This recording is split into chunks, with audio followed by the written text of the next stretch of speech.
मान लीजिए कि आपके घर से कोई फैमिली मेंबर एक रात को गायब हो जाए और उसके गायब होने के बाद आप पुलिस स्टेशन में भी जाए लेकिन उसका कुछ भी पता ना चले, तब आपके ऊपर उस टाइम पर क्या बीतेगी। जो मैं आज केस लेकर आया हूँ ये कुछ ऐसा ही है जिसके अंदर एक माँ बाप का लड़का जो कि रातों रात गायब हो जाता है अपने ही घर से और उसके बारे में किसी को भी कुछ भी नहीं पता चल रहा था कि वो कहाँ चला गया। और जब उसके बारे में पता चला वो सुनकर तो उसके माँ बाप का दिल दहल गया था।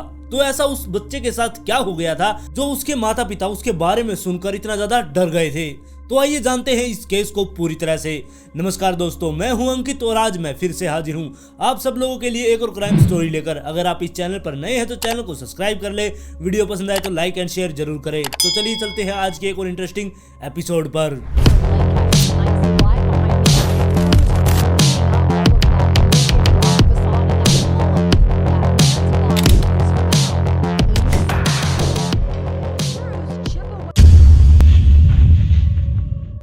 बाईस अगस्त 1984 मोरिलो मोनकाडा नाम के एक लड़के का जन्म अमेरिका की ओहायो सिटी में हुआ। वो अपने माता पिता का इकलौता बच्चा था और धीरे धीरे वो बड़ा हो रहा था जब उसके माँ बाप उसे स्कूल में भेजना शुरू कर देते हैं। लेकिन स्कूल में भी वो अपने ज्यादा फ्रेंड नहीं बनाता क्योंकि वो बहुत ही शाय किस्म का बच्चा था, जिसकी वजह से स्कूल में उसके बहुत ही कम फ्रेंड थे। और जब भी वो अपने घर आया करता, स्कूल से सीधे घर आते ही वो अपने रूम में चला जाया करता। ना तो वो अपने घर से कहीं बाहर खेलने के लिए जाया करता, बस वो सारा दिन अपने रूम में ही पड़ा रहा करता। और फिर ऐसे ही धीरे धीरे टाइम बीतता जाता है और जो मोरिलो था अब वो जवान हो गया था और उसे साथ में ही एक जॉब ढूंढनी थी। और जिसकी वजह से जो मोरिलो था वो वहीं के एक सुपरमार्केट में जाता है जिसका नाम नो फ्रिल्स सुपरमार्केट था। उस सुपरमार्केट में जाने के बाद वो वहां पर जॉब के लिए अप्लाई कर देता है और जल्द ही वो वहां पर जॉब भी करने लग जाता है। जैसे जैसे उसकी जिंदगी कट रही थी वो वहां पर बहुत ही कम दोस्त बनाता है क्योंकि वो एक शाय किस्म का लड़का था, इसलिए उसने स्टोर में भी बहुत ही कम दोस्त बनाए थे और उन्हीं से वो बात किया करता। बाकी किसी से भी वो अपनी ज्यादा बात नहीं किया करता। वो अपने सुपरमार्केट में जॉब किया करता, जॉब करने के बाद वो सीधा ही घर चला जाया करता और घर पर भी उसका अब दिल नहीं लग रहा था। काफी दिनों से उसके माँ बाप देख रहे थे जो मोरिलो था वो थोड़ा उखड़ा उखड़ा सा रहने लगा था। पता नहीं उसे किस चीज की टेंशन थी, लेकिन उसके माँ बाप ने को देखा कि वो बहुत ज्यादा उखड़ा उखड़ा रहता है, जिसकी वजह से उसके माँ बाप ने उससे पूछने की भी कोशिश की लेकिन उसने उनसे कुछ भी नहीं बताया। और फिर 2009 के अंदर जो मोरिलो था वो अपने घर पर रात के टाइम पर बैठा था, तभी उसकी माँ बाप के बीच में एक छोटा सा झगड़ा शुरू हो गया और वो झगड़ा बढ़ता बढ़ता बहुत ही ज्यादा बड़ा हो गया था। और उन दोनों के झगड़े से जो मोरिलो था वो बहुत ज्यादा परेशान हो गया, जिसकी वजह से वो अपने घर से बाहर निकलता है और वो कहीं चला जाता है। उसके माँ बाप ने इतना ध्यान नहीं दिया क्योंकि वो लड़ाई झगड़े में इतना ज्यादा बिजी हो गए कि उनका बेटा उनके पास से घर से बाहर निकल गया और उन्होंने देखा भी नहीं। और तो और वो झगड़ा करके सो भी गए, उन्होंने ये नहीं देखना जरूरी समझा कि उनका बेटा घर में है भी या नहीं। सुबह होने के बाद मोरिलो के माता पिता उठते हैं और वो मोरिलो के जब कमरे में गए उन्होंने देखा कि वहां पर मोरिलो नहीं है, जिसके बाद उनको टेंशन होने लगी। फिर वो अपने घर से बाहर निकलते हैं, इधर उधर जाते हैं, आस पड़ोस में पूछते हैं, उनके रिश्तेदारों के पास फोन करते हैं, लेकिन मोरिलो का कुछ भी पता नहीं चल रहा था कि वो रात को कहां चला गया। जिसके बाद उसकी मां ने देखा कि वो अपना पर्स, अपना फोन और अपनी गाड़ी भी घर पर ही छोड़ गया था। वो पैदल ही अपने घर से बाहर निकल गया था और ये नहीं पता था कि वो कहां चला गया। उन्होंने शाम तक वेट किया कि उनका बेटा शायद हो सकता है किसी दोस्त के पास गया हो और शाम को वापस आ जाएगा, लेकिन जब मोरिलो शाम तक भी घर पर नहीं लौटा उसके बाद दोनों माता पिता पुलिस स्टेशन में जाते हैं और वहां पर जाने के बाद उन्होंने मोरिलो की गुमशुदगी की रिपोर्ट लिखवा दी। पुलिस वाले अब मोरिलो को ढूंढने के लिए बाहर निकल गए, लेकिन उनके हाथ में कोई भी सुराग नहीं लग रहा था कि मोरिलो गया तो गया कहां। और पुलिस वाले मोरिलो को ढूंढते रहते हैं और ऐसे ही टाइम बीतता जाता है। दिन से हफ्ते हुए, हफ्ते से महीने, महीनों से साल पर बात आ गई, लेकिन मोरिलो का अभी भी कुछ नहीं पता चल रहा था। जिसके बाद साल 2016 आ जाता है और साल 2016 में जिस सुपरमार्केट में मोरिलो काम किया करता वो बंद हो जाता है। पता नहीं किस वजह से, लेकिन वो सुपरमार्केट एकदम से बंद हो गया। उसके बंद होते ही जो उसका मालिक था उसने उसके जो अंदर के प्रोडक्ट थे वो सब के सब तो निकाल कर बेच दिए, लेकिन जो उसके अंदर जो सामान रखा गया था, यानी कि जो बड़े बड़े फ्रिज थे, वहां पर जो बड़े बड़े कूलर थे और वहां की जो कबर्ड वगैरह, वो सब कुछ उसी के अंदर छोड़ दिया गया और वैसे ही वो सामान उसी के अंदर पड़ा रहा। और फिर ऐसे ही टाइम बीतता जाता है और जुलाई 2019 का टाइम आ जाता है और जुलाई में जिसका वो सुपरमार्केट था उसके मालिक ने उस सुपरमार्केट को बेच दिया। और जिस बंदे को उसने वो सुपरमार्केट दिया था उस बंदे ने कहा कि आप अपना उसके अंदर से जो आपके फ्रिज वगैरह पड़े हैं और कूलर बड़े बड़े उनको बाहर निकाल लीजिए। जिसके बाद जिसका वो पहले सुपरमार्केट था वो मालिक उस सुपरमार्केट में जाता है और साथ में ही अपने 8-10 वर्करों को ले जाता है ताकि वो उसके अंदर से जो भी सामान पड़ा है वो बाहर निकाल सके।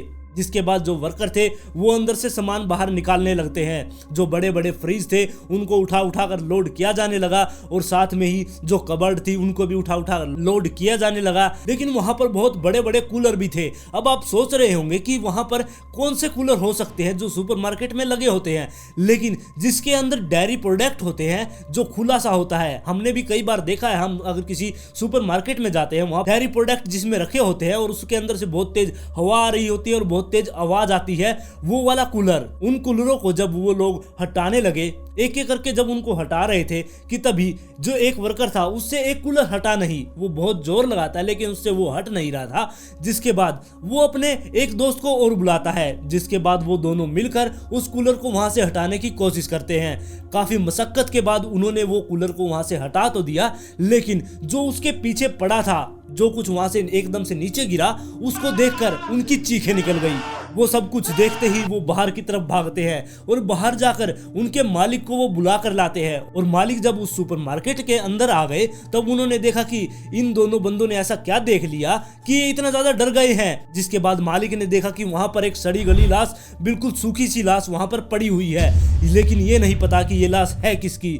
जिसके बाद पुलिस वालों के पास फोन किया जाता है और पुलिस वाले वहां पर मौके पर पहुंच जाते हैं। पुलिस वाले वहां पर आते हैं और उस लाश को पोस्टमार्टम के लिए हॉस्पिटल में भेज देते हैं ताकि ये पता चल सके कि ये लाश है किसकी। लेकिन हॉस्पिटल में ले जाने के बाद उस लाश को इतना ज्यादा मेहनत नहीं करनी पड़ी क्योंकि उसके साथ एक आइडेंटिटी कार्ड चिपा हुआ था। उस आइडेंटिटी कार्ड को देखने के बाद पुलिस वालों को ये पता चल गया था कि ये मोरिलो की लाश है। जी हाँ, वही मोरिलो जो 2009 में गायब हुआ था और अब उसकी लाश 2019 में मिली थी। अब पुलिस वालों को जब उसके बारे में पता चल गया कि ये मोरिलो की लाश है, उसके बाद पुलिस वालों ने ये सोचा कि शायद हो सकता है किसी ने उसे मारकर यहाँ पर फेंक दिया होगा। लेकिन जब पोस्टमार्टम रिपोर्ट आई मोरिलो की, उसके अंदर कोई भी ऐसी चीज नहीं बताई डॉक्टरों ने कि उसको किसी ने चाकू से मारा है या फिर कोई गोली का निशान उसके शरीर पर नहीं था। इसके बाद जो पुलिस वाले थे वो मोरिलो के माता पिता के पास जाते हैं और उन्हें जाकर उन्होंने बताया कि उनके बेटे के बारे में हमें पता चल गया है। तब उनके मन में बहुत ज्यादा खुशी तो हुई थी, लेकिन जब पुलिस वालों ने आगे की बात बताई वो सुनकर वो एकदम से दहल गए थे। उनको इतना ज्यादा एकदम से झटका लगा था कि वो वहीं पर रोने लग गए थे। अब आप सोच ही सकते हैं कि एक बाप जिसका बेटा 10 साल से गायब है और उसके बारे में पता चले तो ये पता चले कि उसकी मौत हो चुकी है, तब एक बाप के ऊपर क्या बीतेगी। अब मोरिलो के बाप पर वही बीत रही थी। जिसके बाद मोरिलो के पिता ने कहा कि मैंने आप लोगों से पहले ही कहा था कि मेरा बेटा गायब हो चुका, अगर आप अच्छे से ध्यान देते तो मेरा बेटा शायद बच सकता था। लेकिन ऐसा क्या हो गया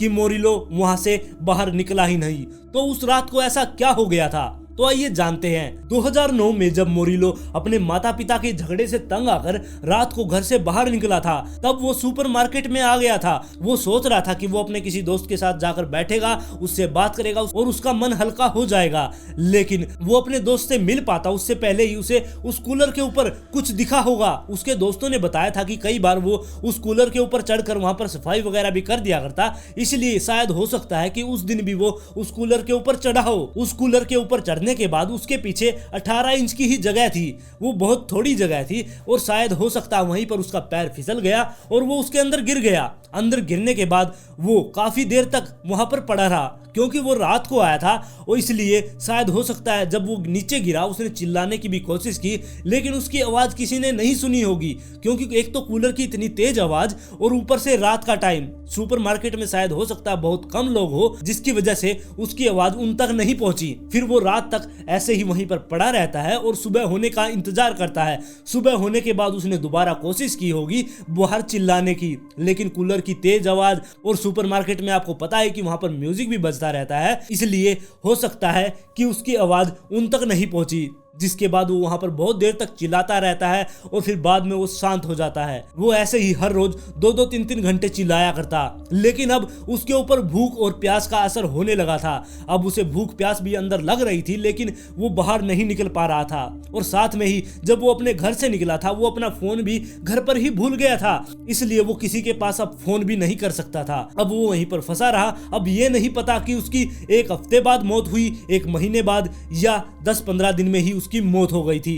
ये अभी भी डॉक्टरों को नहीं पता चला था कि उसकी मौत कितने दिनों बाद हुई थी, लेकिन वो मर गया था। अब सबसे बड़ा सवाल ये है कि अगर वो वहां पर 2009 के अंदर मर गया था और जो सुपरमार्केट था वो 2016 के अंदर बंद हुआ था, लेकिन वो 2009 के अंदर मरा था, तो उसके बारे में किसी को क्यों नहीं पता चला? क्योंकि अगर कोई बंदा मर जाता है, उसके मरने के बाद उसकी लाश सड़ जाती है और उसकी लाश से बहुत गंदी स्मेल आती है, लेकिन यहाँ पर ऐसा नहीं था, क्योंकि जिससे भी उसके बारे में पूछा गया सबने यही बताया कि हमें यहाँ पर कोई भी स्मेल नहीं आई। अब आप लोग सोच सकते कि ऐसा कैसे हो सकता है कि अगर कोई बंदा मरा हो आपके पास में और आपको उसकी स्मेल ही ना आए, लेकिन यहाँ पर ऐसा ही हो गया था। और अब आप लोगों को जानकर हैरानी होगी कि उसकी जान बचाई जा सकती थी, लेकिन वो एक गलती की वजह से मर गया।